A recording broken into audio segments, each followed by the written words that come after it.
கோவையில் அமையவுள்ள செம்மொழி பூங்கா குறித்து அமைச்சர்கள் KN நேரு, முத்துசாமி ஆகியோர் நேரில் ஆய்வு மேற்கொண்டு வருகிறார். இதுகுறித்த கூடுதல் தகவல்களை தருகிறார் நமது செய்தியாளர் மோகன்குமார். மோகன்குமார், முழு விவரம்.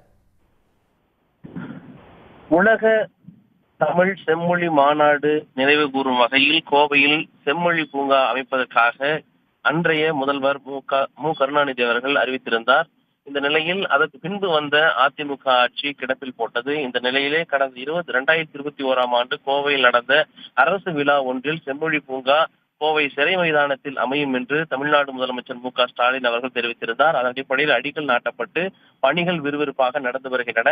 44 ஏக்கர் பரப்பளவில் அமைய இருக்கக்கூடிய இந்த செம்மொழி பூங்காவை பொறுத்தவரையில் 133 கோடி ரூபாய் திட்ட மதிப்பீட்டில் நடைபெற்று வருகிறது.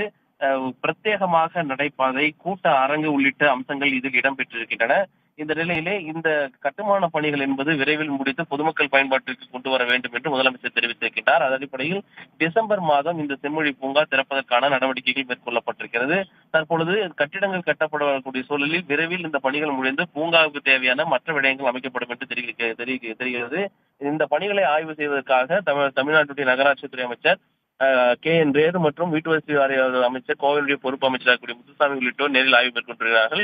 உடன் கமிஷனர் சிவகுரு பிரபாகரன், கலெக்டர் கிராந்திகுமார் பாடி உள்ளிட்டோரிடம் இந்த பணிகள் எவ்வாறு நடைபெற்று வருகிறது, எவ்வளவு காலம் எடுக்கும், இது போன்ற பணிகளை எவ்வாறு தீவிரப்படுத்தப்பட வேண்டும் என்பது குறித்தான ஆய்வுகளை மேற்கொண்டு வருகின்றார்கள்.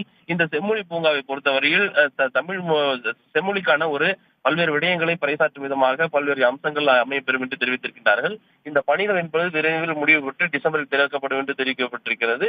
இந்த பணிகளை விரைவுபடுத்துவதற்காக தற்போது ஆய்வு மேற்கொண்டு வருகின்றார்கள். விரிவான தகவல்களுக்கு நன்றி மோகன்குமார். சன் நியூஸ் வாட்ஸ்அப் சேனலை ஃபாலோ செய்யுங்கள். QR கோடை ஸ்கேன் செய்து சன் நியூஸோடு இணைந்திருங்கள்.